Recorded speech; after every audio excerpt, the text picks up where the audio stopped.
So, we are journeying into a health expedition, right? So, this is our third. So, sino dito yung naka-attend ng first and second? Okay, very crucial in health and healing is detoxification. So, that is our belief as naturopathic doctor. Today, sabi ko sa inyo, there are powerful defense system of the body. Kasi ang katawan po natin, God has given us the ability to heal itself. We are endowed with that. So one of the defenses that we have is gut microbiome. That will be our topic. Now, there are 5 defenses of the body. Nilagay ng Panginoon yan, ano? One of it is gut microbiome. We will discuss the 5. Kasi it is our desire that all of us will experience the right way to steward our body. Tama po ba? A lot of people are sick. Ito, mas mahirap sabihin to because of ignorance. Like those people na nasisira, na inom ng alak, halimbawa, because they don't know that that will cause a lot of diseases in their body. Likewise, we get sick, no? Because we do not know. Ignorance is not bliss, sabi nga nila, diba? Alright, so this is the principle we are adopting. We are adopting the principle of natural healing. Okay? Ayaw natin ng synthetic, tama po yan? Ayaw natin yan. Kaya even the eyeglass is natural, organic. Alright? So, in MCM Touch Expedition, I'm inviting you over because we have already around 200 members of MCM Touch. We have that great community, no? And this coming December, we will launch our Christmas party, and there mamimigay ang MCM Touch ng mga special promos and discount, raffle event. I-announce sa inyo later kung ano yun. That would be on December 16. Mark your calendar. It's gonna be a grand day because it will be held in my place. Di ba? Sino nakapunta na sa bahay ko? Marami na? Okay. Invite your friends and we will have a big event. And we just enjoy the presence of God there. Alright? So, I will start my topic. Before I do that, let me ask you a question. How many brains do we have? 1. Wow, may sino who says 1? Who says 1? Who says 2? Aba, mukhang nakinig kayo sa bulungan kanina. Look at this. Actually, according to researchers at Michigan State University, we have the second brain, okay, in our body, and it is present in our gut. Alright? The gut is your second brain. Alam niyo ba kung bakit? Huh? Because the gut has its own nervous system. We have the brain, the central nervous system, and we have the second brain. Meron siyang sariling neurons or nerves, no? It is called the enteric nervous system. And they found out, even if you cut, kasi ang connection niya sa brain, yung tinatawag na longest nerve, which is the vagus nerve, even you cut the vagus nerve, connecting to the enteric nervous system, it can stand alone. Grabe pala mga ano yan sa ating katawan, no? Now we will we will unravel and uncover what are the secrets, the importance of the gut microbiome. Alright, kaya ang title ng ating topic is about uncovering the secrets of the gut. Okay? Sa Tagalog, mahirap Tagalogin daw eh.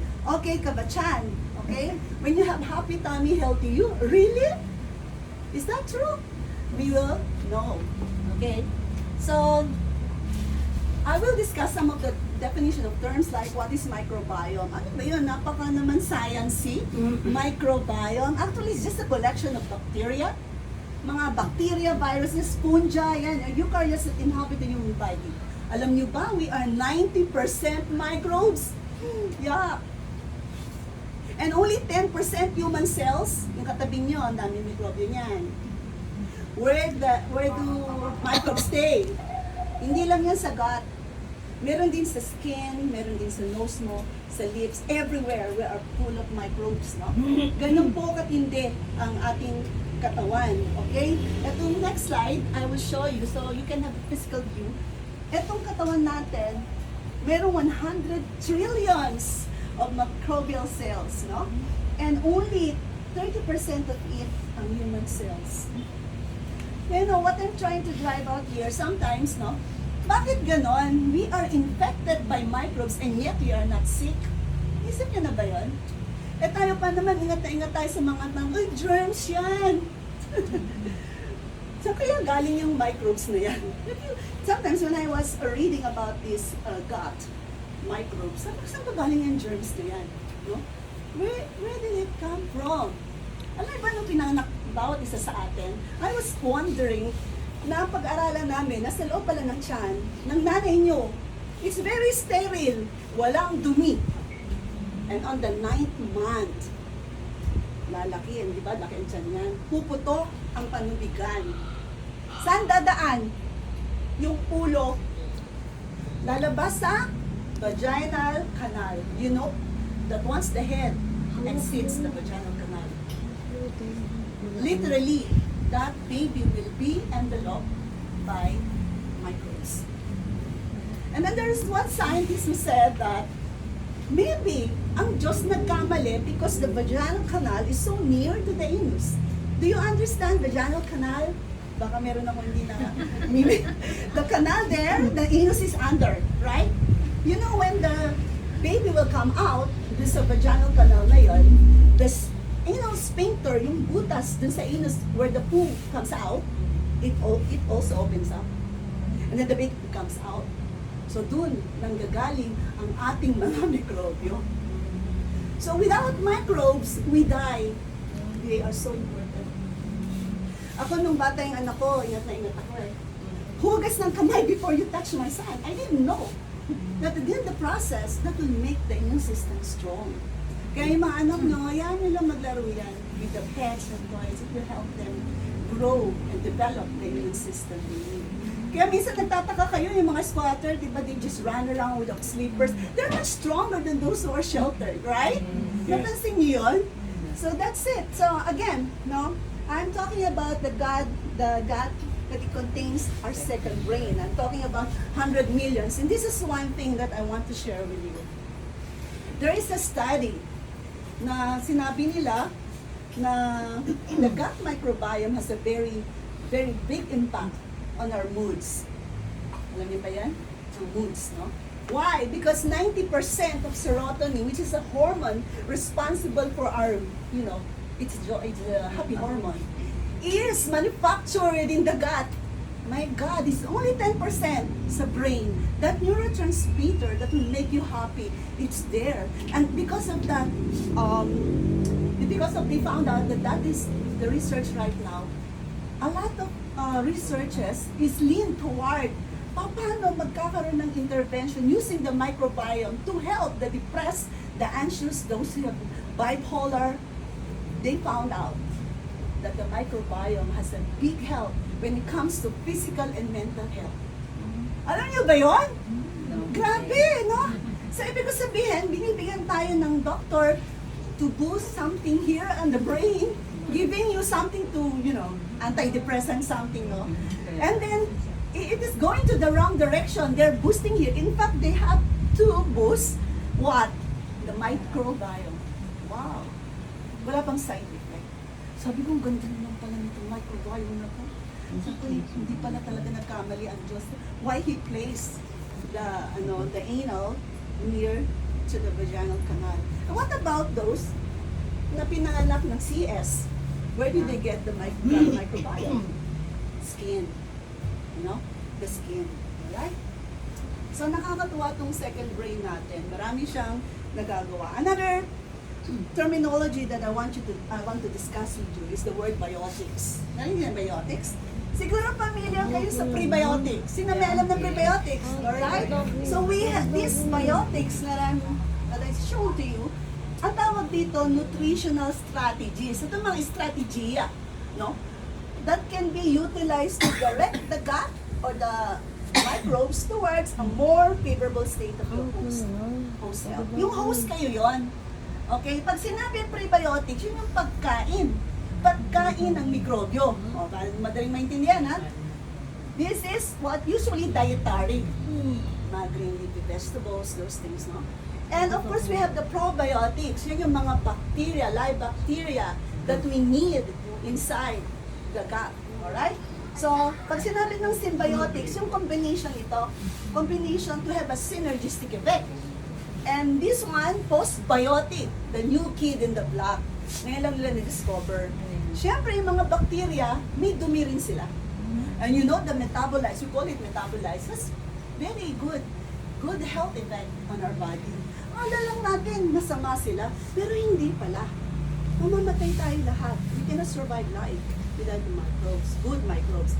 But this is the thing, listen very well.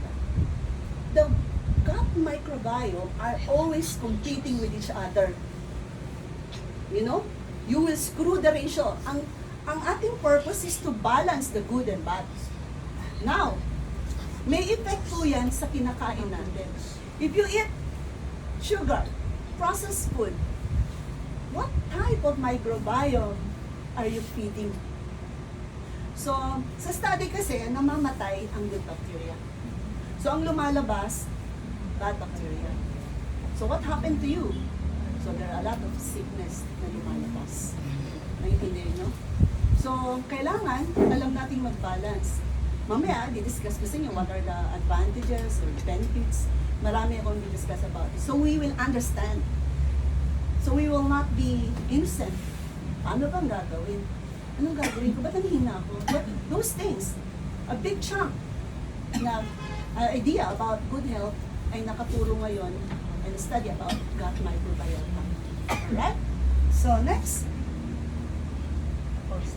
Alright.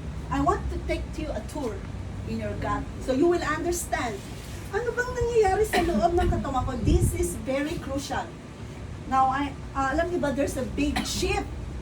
Very big shift, paradigm shift in the way we understand the causes of diseases.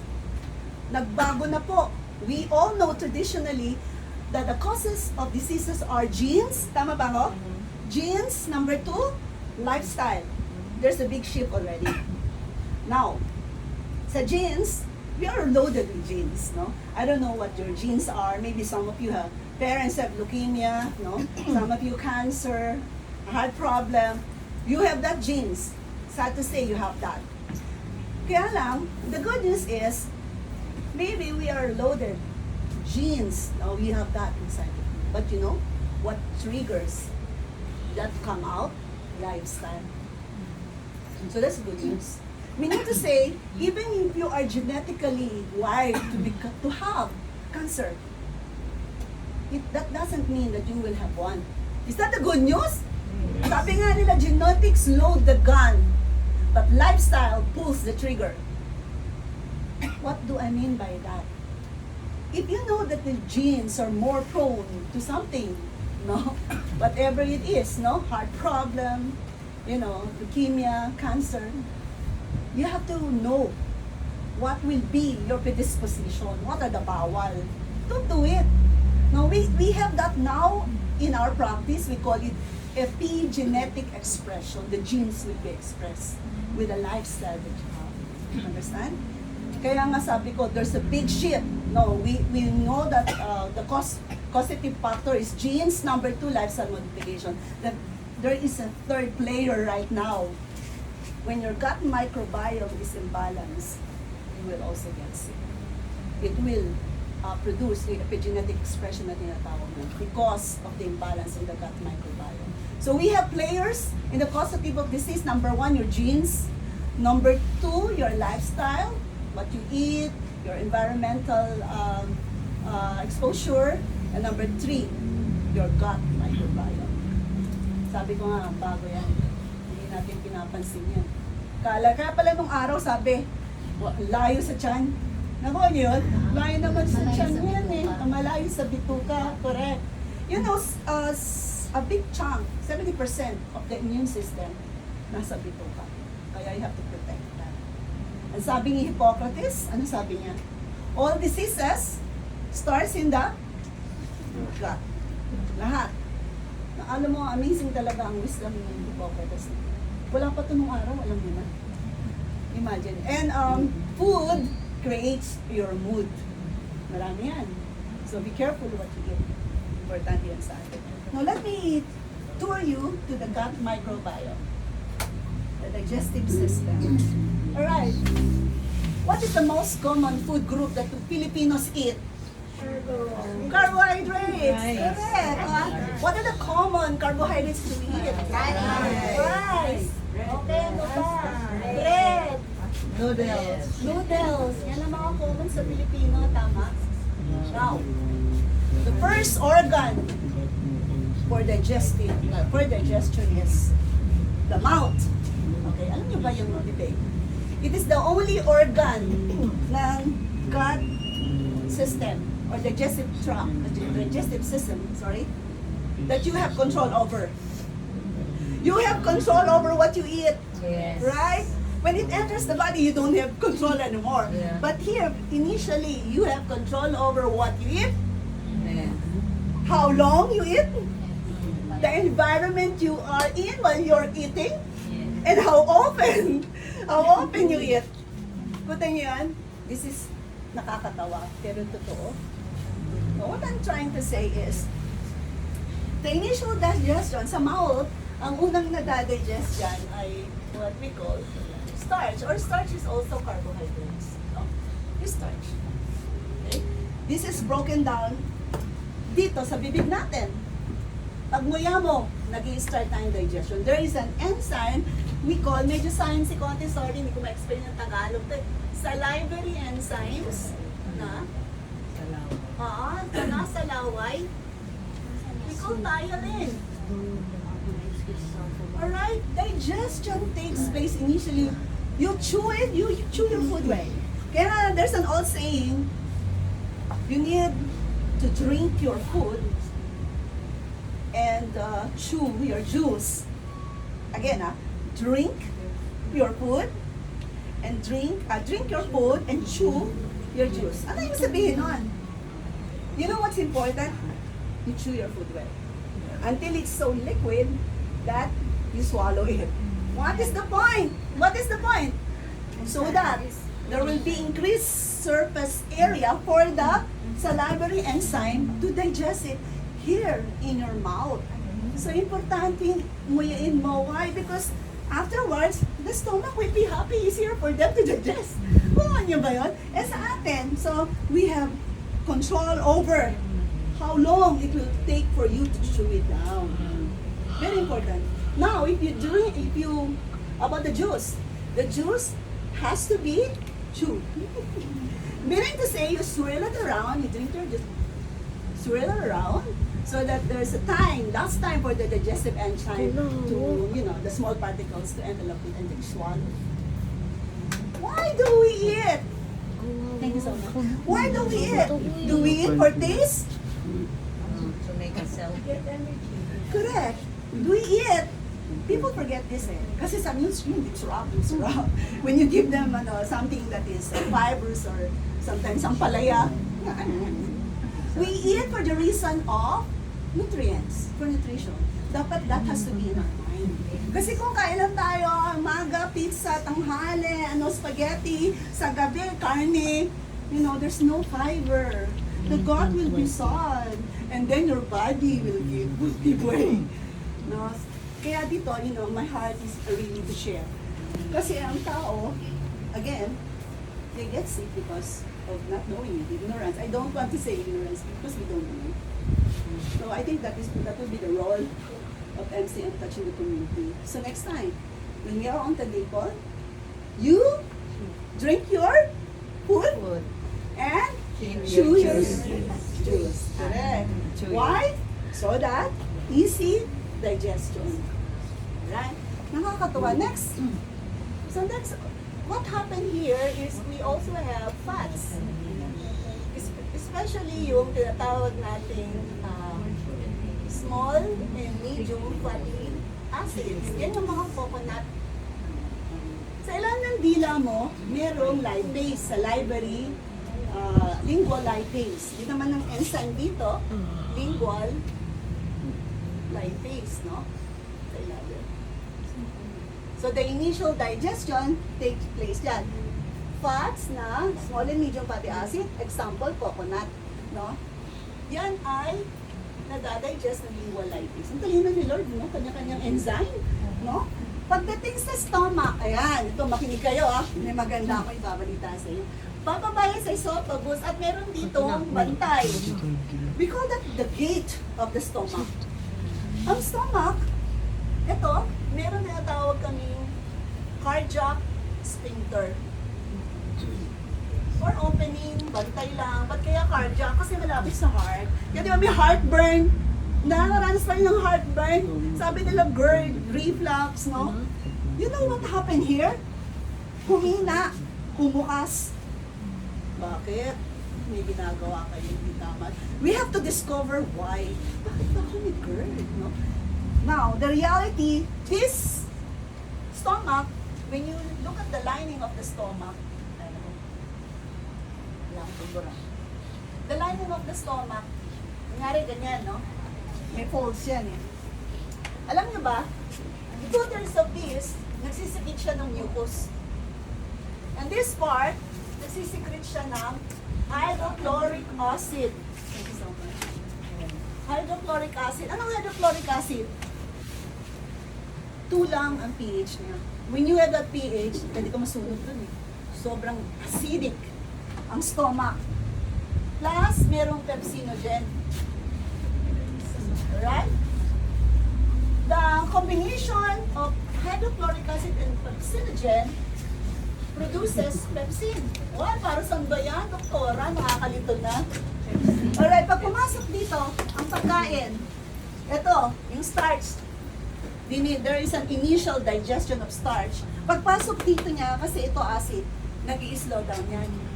Kumain kayo, so, pasok dito yung, sa stomach yung, yung starch na yan. Tahimik mo na siya dyan.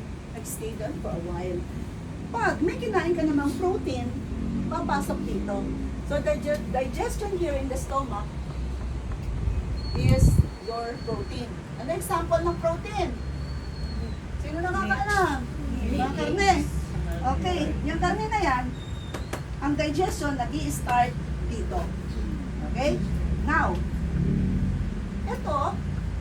itong hydrochloric acid plus pepsinogen equals pepsin, ang pepsin ang nagda-digest ng ating protein.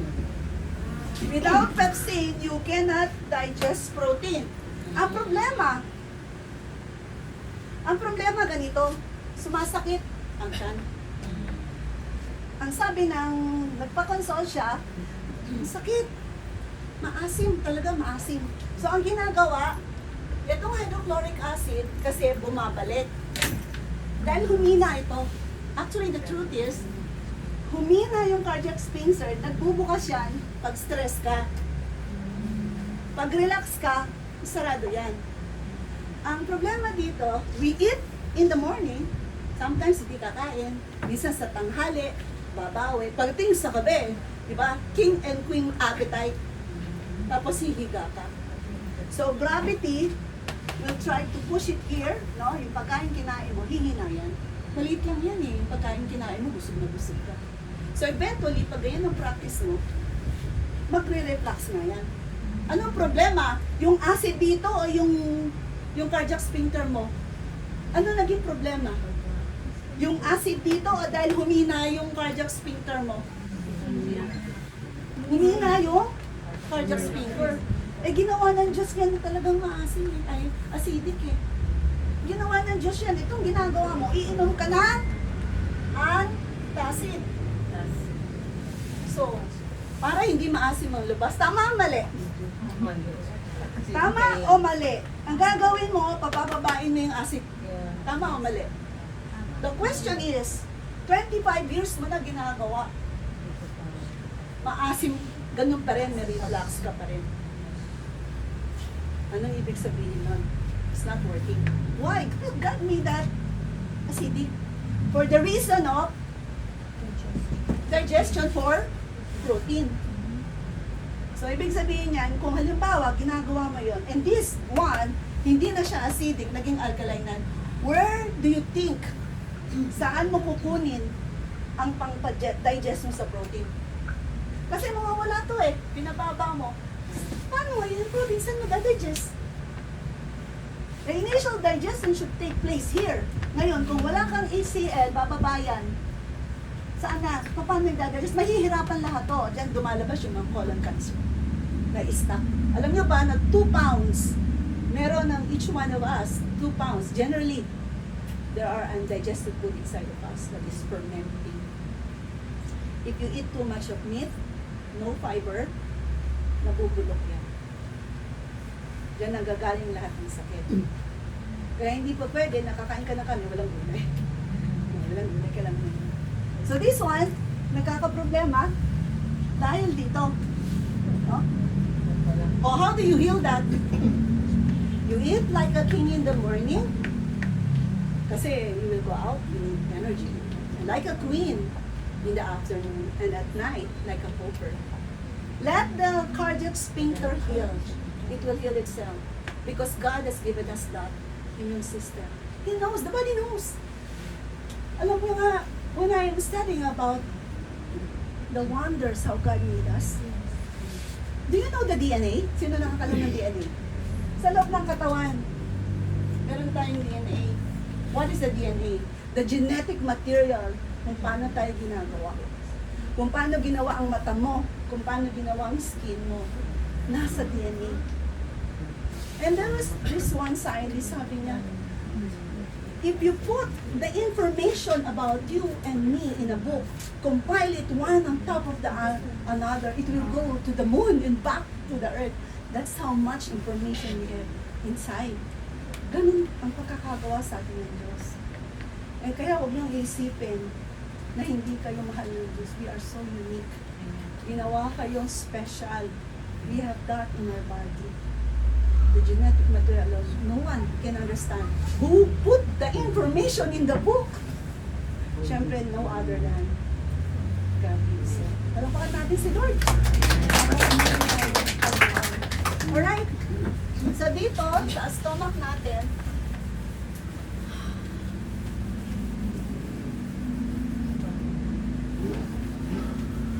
ang stomach natin, dyan, nagtitake place ang digestion of protein. Alright? Another enzyme na nandyan ay sinatawag nating intrinsic factor. Ano yung intrinsic factor? Nakita rin yun sa stomach. Kunyari, kumain ka ng protina o kumain ka ng karne. Hinihiwalay ng hydrochloric acid ang vitamin B12. Okay? Ito na naman, papasok naman tayo sa hydrochloric acid na nasa loob, which is the acidic part of the stomach. Hinihiwalay ng hydrochloric acid ang vitamin B12. Hinihiwalay niyan at sasama sa intrinsic factor. So, very crucial na acidic ang bituka mo. Kung hindi, bababa ang vitamin B12. Kaya yung iba, kaya mababa ang vitamin B12. Kasi nakikita ko sa machine ko, may machine ako dyan, I can see what type of vitamins na kulang ka. So I'm looking at, mababa ang vitamin B12. Probably, 2 things. Hydrochloric acid is low, maybe because may maintenance siya sa omeprazole and something like that, o antacid. That's why, hindi niya nakukuha ang protina o nakukuha ang vitamin B12 sa kinakain ng protina. Nakuha niyo yan? So, either dahil doon, o di kaya hindi nagsisecrete ang intrinsic factor. So, I'm looking at the function of the stomach. Alam niyo, very complex ang human system. Very important. Now, pagdating yan dito, the first part of the intestine is called the duodenum. Dito naman sa duodenum, sa tulong nitong liver, magsisikrit ng ang gallbladder ng bile. Okay. Dito,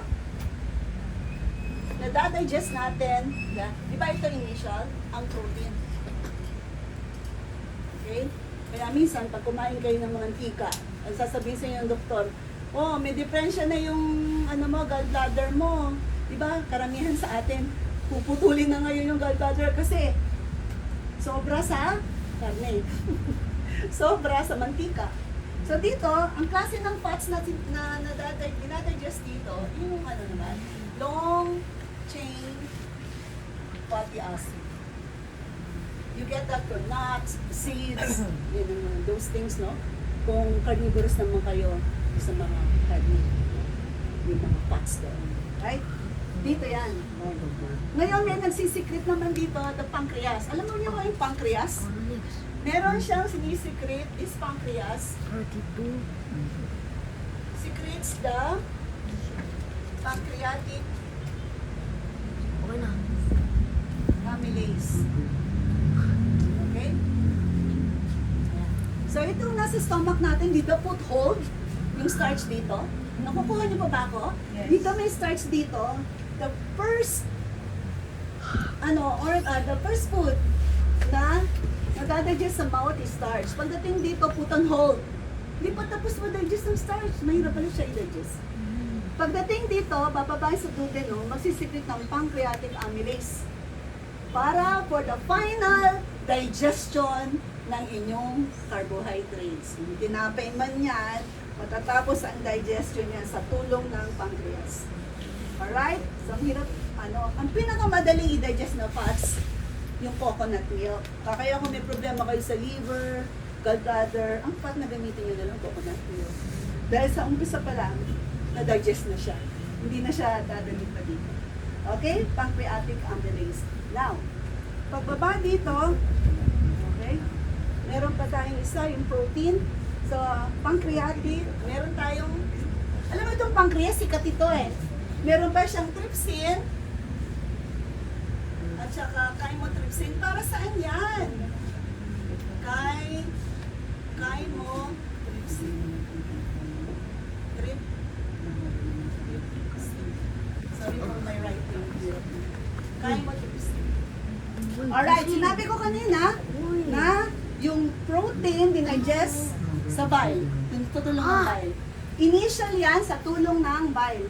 Pero ang pancreas, tinatapos niya ang final digestion of protein, tinutulungan ng pancreas sa pamagitan niyang kanyang enzyme.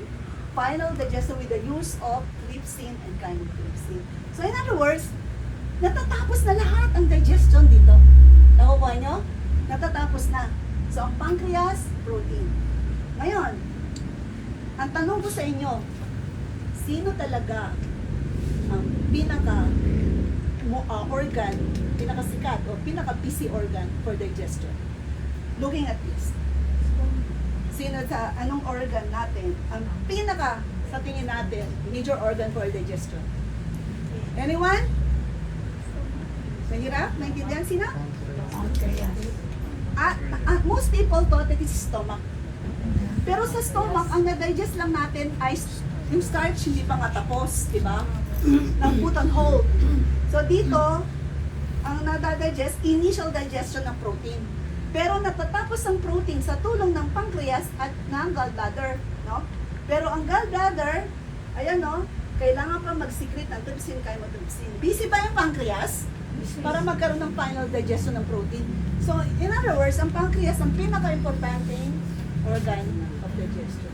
No wonder, kapag ka nagka-pancreatic cancer ka, patay agad. Because there's no digestion.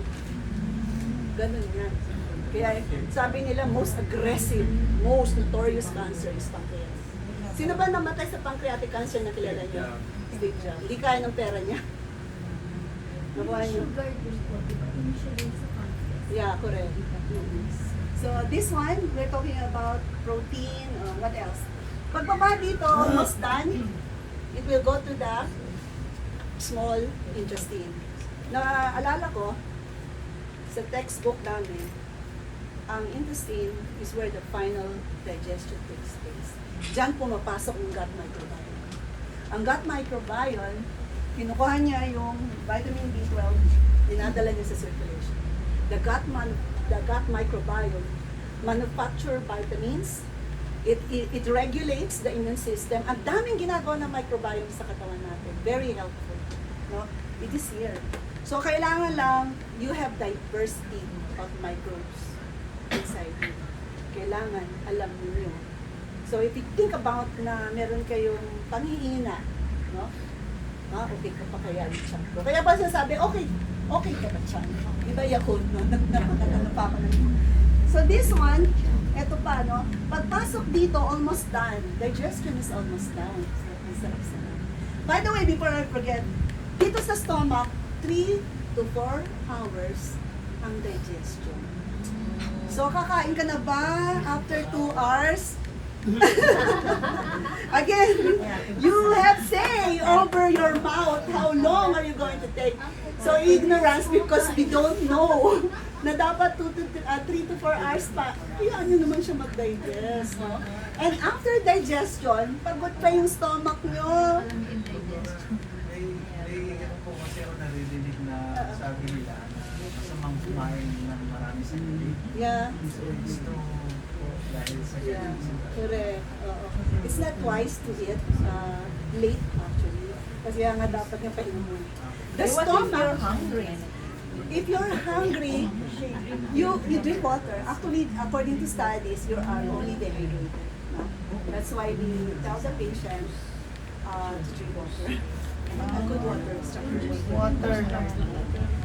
Okay, and then when it goes here, asan ba ako, no? Almost done. With the help of microbiome, lalakas po tayo lahat. Now, it is a $1 million business, probiotics. That's why when people come here, endorse some product to me, I research. So, we have a good probiotic. You just talk to me later, I'm gonna give discount, especially for this group of people. Alright, here, what do you notice here? That is our appendix. Alam niyo ba, nung nag-aaral ako, sabi ng teacher ko, yung appendix daw na yan, is just a vestigial organ. Pero nowadays, they have discovered the function of the appendix. Kaya pala kayo nagkaka-appendicitis, there has to be a reason. Okay? Ang appendix natin secretes oil, colon oil. Para when the stool comes out here, lubricated, lalabas dito. And another one, it has an antioxidant oil, antibacterial oil, and brother. Para kung may pathogens dyan, di papasok sa katawan. Ganon ka-importante ang appendix. Ngayon, bakit siya namamaga? Because of the fecal matter that stays there. When you eat too much red meat, you eat too much, no? Nabubulok. Ang katawan natin, maraming mikrobyo. Ha? Let me go back to the microbes again. They are in war. It depends on you what you eat. Sino ang gusto mong colony na nandyan? Is it the good or the bad? It is in the power of your hand, actually. Starts with your mouth. You have control over. I want to repeat that, no? Kasi if you eat too much meat, it gets fermented. Ang tagal pong tunawin yan. And because of that, the body has the ability to do something with too much meat. Let's create the bad bacteria because bad bacteria loves to eat. Ayaw mo sabihin meat, ano? They love to eat it. Tapos ang gagawin mo pang dessert is ice cream, cake. The more fermentation, the more Soft drinks. putrefaction is happening there. That is why the lining of the colon is penetrated and pierced and ruined. So, Kaya kinakat nila yung colon, nabubulok na yun. Wrong microbes. so if no more appendix, what will happen? Well, it's very hard. Ang magiging wala ng oil, no? Mahirap tadaan. And of course, pag wala na itong oil na to, medyo matigas. Pero again, going back to God's creation, ang katawan natin has a system to thrive. Even if you go out there, you will not cross the street kaagad-agad without looking to the left and right. We adapt for survival. That's our instinct. Kaya nga sabi ko nga, grabe ang Diyos, no? Kaya may gut feeling pa rin, mami, may gut feeling pa rin. The body knows how to titrate. The word is titration, to adapt. Paano ko magsusurvive.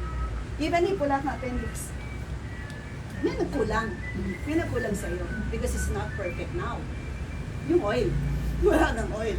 So, probably, papanik yan dyan, mahirap na. In the last stage of the digestion, which is the colon, this is ascending, transverse, and descending colon. Pataas dito. Yan dito. magkakaroon ng absorption ng water. So, that your stool is warm.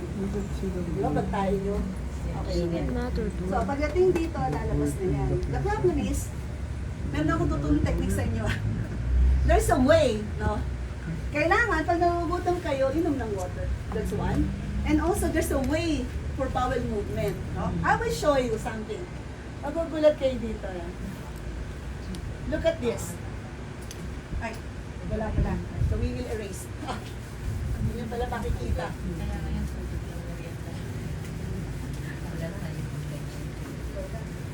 Tingnan nyo ito. Ayan. Paano kayo dumumi? We have the puborectalis muscle, may sling dyan. This is your rectum, yung kung saan yung dumi lalabas. And there's a sling. No? Kapag ganito ka dumi, 90%, yung sling na yan o puborectalis, nakakatak, hindi makalabas ng ayos. Alright? Pag you squat, about 35 degrees, maglagay ka lang na para maka-squat ka. The puborectalis opens up. Kaya pala yung iba ganun tumae. I wonder why. Because it's something to do your puborectalis. Naintindihan nyo? Meron parang pati pagdumi. There's a way to, for ease of bowel movement. Okay? Now, last information. Okay. It takes 16 hours to digest your food. 16 hours. That means in 16 hours, 2 to 3 sa stomach. Okay. Kasi dadaan pa sa small intestine. So everything, everything total 16 16 16 hours. hours. In 16 hours, you have to panic. Ano yung sabi ng panic? You have to promptly answer to the nature's immediate call.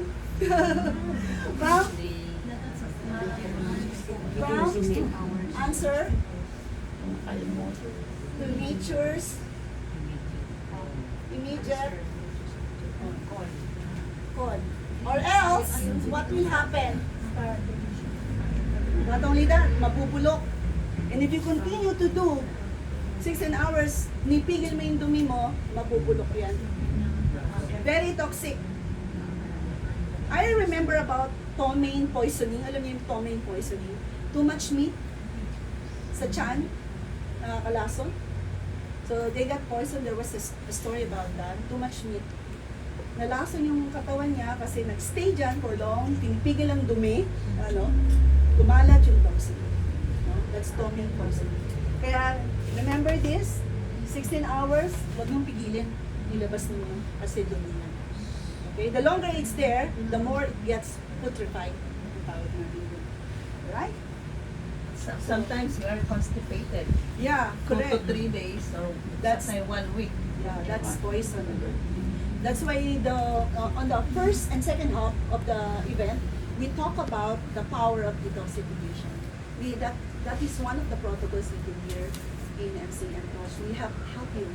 Nasaan na ba kayo sa journey niyo sa health? Kasi hindi pare-parehas, no? Kailangan, if you need coffee enema to detox you, kailangan mo yun. If you need simple juicing, kailangan mo yun. Depende yan sa katatayuan ng Stool pasyente. softening. Is it okay?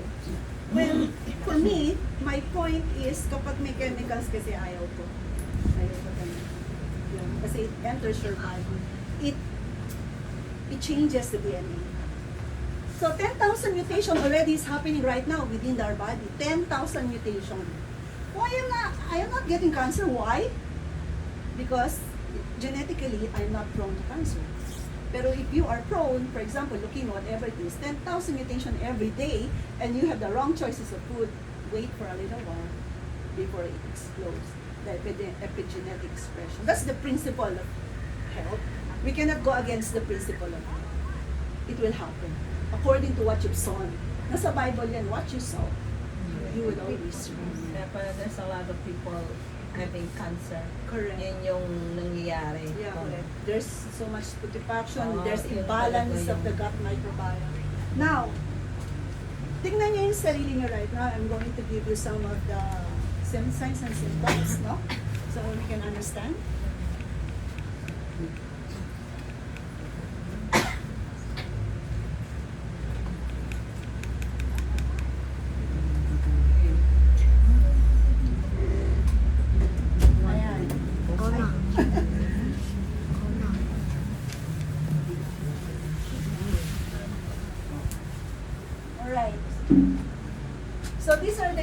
functions of unhealthy gut.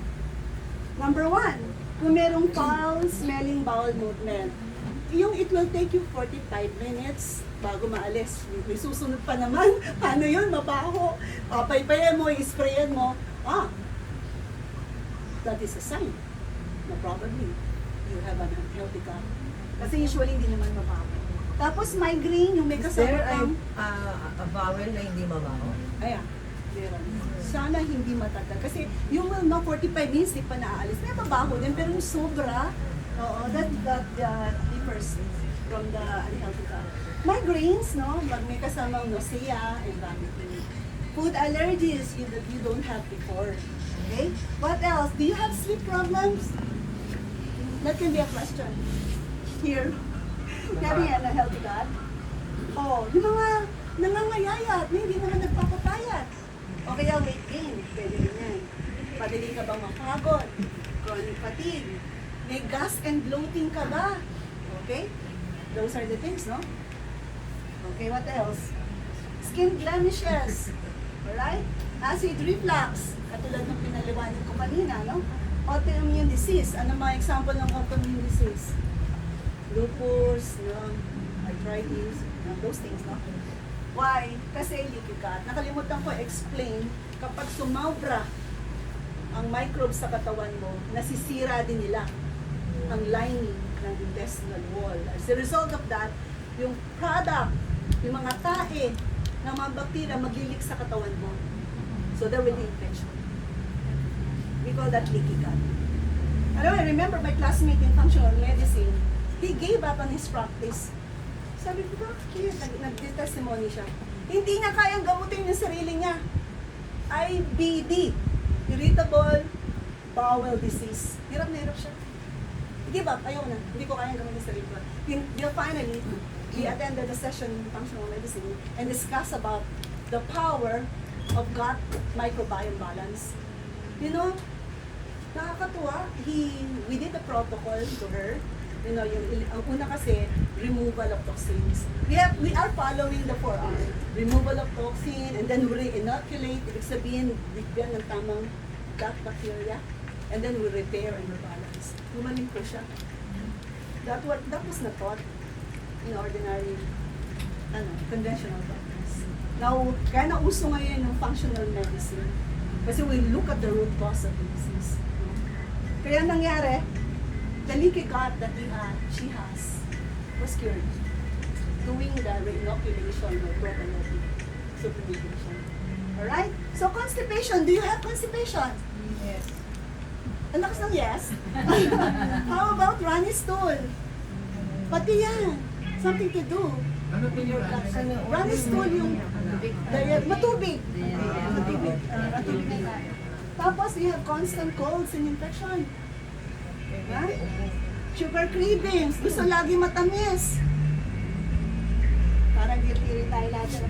Inability to concentrate. Again, there's a gut microbiome connection. Pag hindi ka na nakakonsentrate, that goes to say na mali. May kulang dito. We have to fill up the space or you're eating the wrong food, no? Kaya yung mga Alzheimer's disease, how do we treat that? We look at the gut microbiome. Right? Next. Ito pa.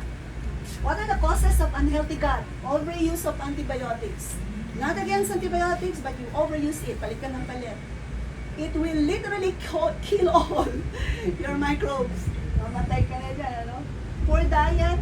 Ito pa. Keen use of antibacterial cleanser. Wala, linis ka ng linis. Wala nang dumi. You need microbes. Not so much. Ano naman sumobra naman. Alright, those are the causes of unhealthy gut. What else? These are, take note of this, worst food for your gut. Refined carbohydrates, factory formed meat, sabihin niya, processed, bacon, sausages, name it, hot dog. Sorry sa mga bata. Hot dog. It is worst food for the gut. Refined grains. Okay? Maganda. Ano ba yung refined grains? Cakes, pastries, no? Sorry. So you eat complex grains, artificial sweeteners. Ano yun? Artificial sweeteners, yung nandun. Magic sugar. Sugar. Ano ba? Yeah, sugar. The worst sugar is the white sugar. It's very toxic to our brain. Kaya lang sarap. Huwag ka na kumain ng sugar. Ang white sugar kasi pang mayaman daw. Ha? Ang white sugar ang ginagamit mayaman. White sugar? Yun ang ano nila. Yun po ang alam ko. Like totoo yan. Refined sugar. Kasi ayaw That is nila the yung worst sugar. Too much saturated. Fried food. Ay, yung brown rice, ay brown sugar, that is healthy. Depending on the status of the patient. If you have a problem with your sugar count, Rather na. hindi na. Mas kubago. This is how do we heal the gut. Okay? Number one, syempre, kung alam mo, meron kang problema, sinabi ko na yung different symptoms, simply eliminate. Eliminate the triggers like wheat, dairy, processed food. Sino kumakain ng wheat bread dito? We thought that is healthy, right? But Yeah. there's such things as hybridized wheat. I didn't know this before. When they count the sugar, di ba tinitignan yung pagtaas ng sugar, glycemic index yung tawagin. When they count after eating, mas worse pala ang wheat kaysa sa refined sugar. Oh. Hindi ko rin kagaya naintindihan. There was a history before na sinabi nila, ito nangyari sa mga farmers. They plant the wheat. Ang laki pala yan pag nag-grow, yung totoong wheat malalaki. And then, nagkaroon ng famine, nagkaroon ng starvation that time. No, may scientist, I forgot the name, na-award siya about it. Binago nila yung molecular structure ng wheat to make it smaller so that they will be high yield. As a result of that, yung molecular structure ng wheat niya, hindi na yung katulad ng original. It changes the molecular structure that it produces a high glycemic index. Kaya, pag may mga pasyente ako, maraming allergy, sabi ko, are you, kasi ang wheat is gluten, are you eating wheat while hindi bumababa ang sugar? Yes. Remove it. Now, after a while, you meet again. Umayos siya. So this is really true. There's a book about it, about wheat. You can research it para malaman nyo. Is that the same as wheat grass? No, it's It's different. different. Alright? Gardenia. That's why I don't eat bread. Okay? So, another one, how to heal your gut, you have to detox your gut. No? Again, 10 to 25 pounds. Merong sitting undigested food right now. May mga hindi pa natatapos mag-digest dyan eh. Kumisan, wala pang 3 hours, gutom na. Kakain ulit, tambak na, oh. Palabasin niyo muna. No? You will do yourself a favor kapag hindi kayo nagkasakit dito. Panlaban natin yan. Remember, 70 to 80% of the immune system is housed there. O, pamabayaan niyo ba dahil sa kagustuhan ng mouth. Control. You have control over. You eat for nutrition, not for taste alone. Masarap din kumain ng masarap. Pero kung magsisisi ka, remove, eliminate, detox. No? How do you do detox? We have a way here in MCM Touch. Some of you have tried it already. Talagang nililinis. Ilang beses ba kayo maglinis ng bahay? So, and we also have yung, ano tawag doon, yung grand cleanness, what do you call that? General cleaning. General cleaning. Oh, we do that. You do yourself a favor, you do some general cleaning. Don't eat 1, 2, 3, 4, 5. And then see for yourself how it feels good. Talagang iba pag nalilinis ang dito. We are fasting. Yeah, correct. Tapos, increase your fiber. Of course, you diversify your vegetables. It's good to eat violet, green, or different colors ng pagkain, mga vegetable and fruit, different colors. Okay, why? Because you're feeding somebody there in your stomach. Okay? Sabi ko nga, may ecosystem pala dito, mutual benefit. You let them eat and they will give you. They are like a pharmacy inside of you giving you vitamins, minerals, good ang ecosystem natin dito. Right? Okay, adequate sleep. You have to learn to sleep well. Because when you rest, you repair. Importante, di ba? Minsan, may nagsusuicide. Ay, tulog lang yan. Totoo, pag natulog, maliwalas ng isip, pag nakatulog. Napansin niyo ba yun, pag hindi ka nakakatulog? Bugnot, irritable, nandun na. Okay, stress management. Sino ba hindi na-stress dito? Do you know? Do you know how to manage? Well, one of the secret ako. I manage stress by TikTok. When you have your way. You have your way, no? In the morning, I worship God. Too religious, para pwede nyo sabihin. But that's my way of really distressing myself. And it really feels good.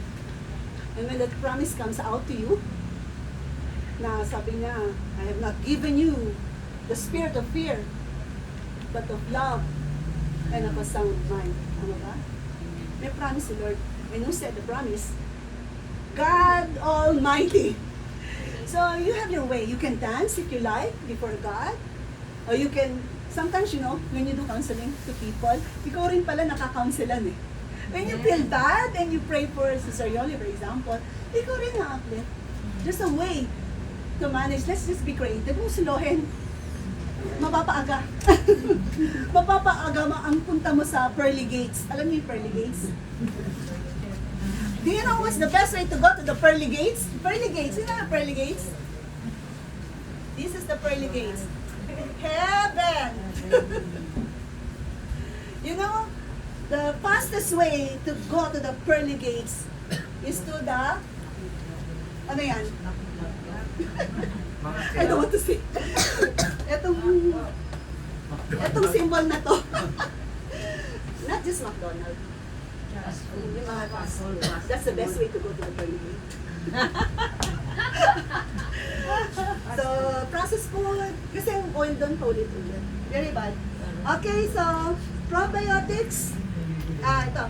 Eat superfoods, alam nyo na yan, no? Probiotics. Get the best probiotics. Not all probiotics are good. You have to buy, the colony forming unit is around trillion. There are a chance to repopulate. 60 trillion. Pag binili mo lang yung gano'n, ayusin. Kasi alam ko, nakuha ko yung tama eh. Made in Japan. Okay, probiotics, no? And water in between meals. Ala, nakalimutan ko sabihin sa inyo. When you eat, do you drink water while eating? Yes or no? No. Wow, gagaling. Really? When do you drink water? Alright.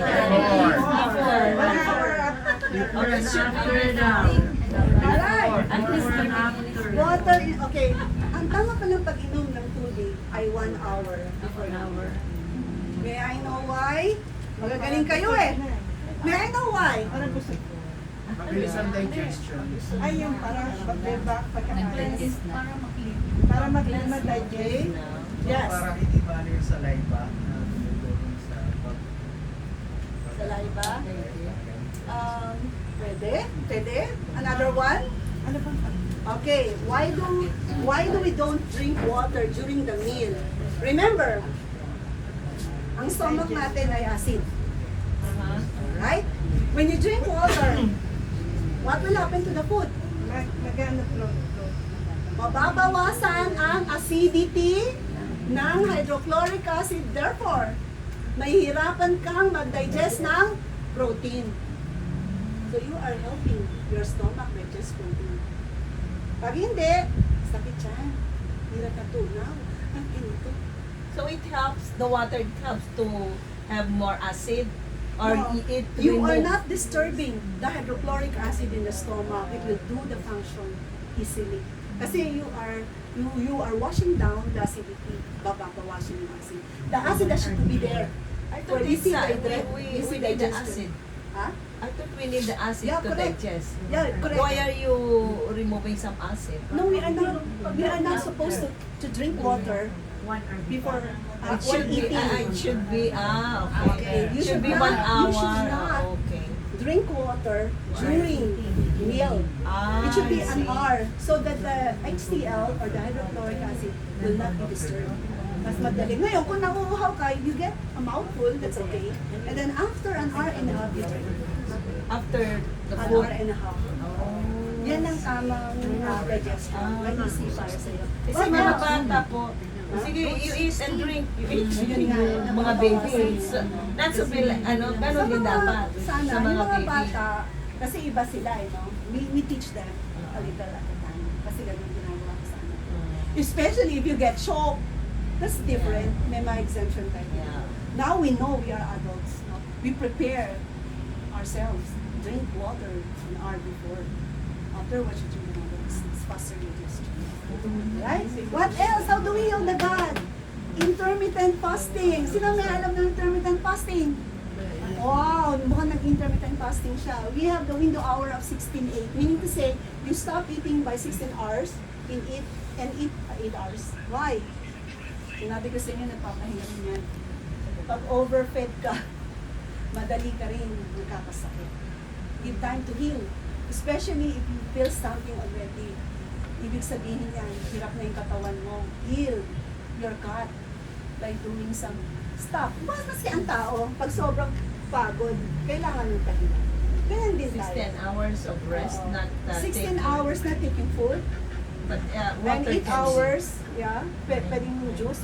Kung hindi pa kaya, you adapt it slowly. Kasi yung iba hindi kaya dahil sanay, busog lagi.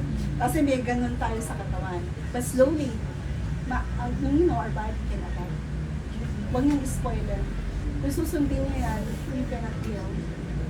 Now, hindi naman tayo ganun ka-drastic. You can do it a step at a time. Bawa 16 hours is too hard for you, make it 12 hours muna. Adjust until such time you get the goal of 16 and 8. Okay ba yan? You will do yourself a favor, I tell you, Charlie. Ako sa hindi dati kayo ng kain. Ang dami ko naramang gabi. Ganun rin eh. Why we sacrifice yung sarili mo because of the love of food? Eventually, ikaw rin magkakasakit because the rest of the family will loves you. Ikaw lang sumaya. Alright? So next is this. Nasabi ko na yan. Nasabi ko na to again in closing. Nagsasara na ako. Again, there is a shift in the way we look at the causes of disease. There's a shift already. Gusto kong tandaan ninyo ito. The genes, the lifestyle, and gut microbiome. When you think about yourself na bakit ako depressed? Bakit hindi na matapos-tapos itong problema ko sa bituka? Think about your gut. Okay? Thank you so much. And May tanong po pala si Future Healthy kanina po. Ano ba yun?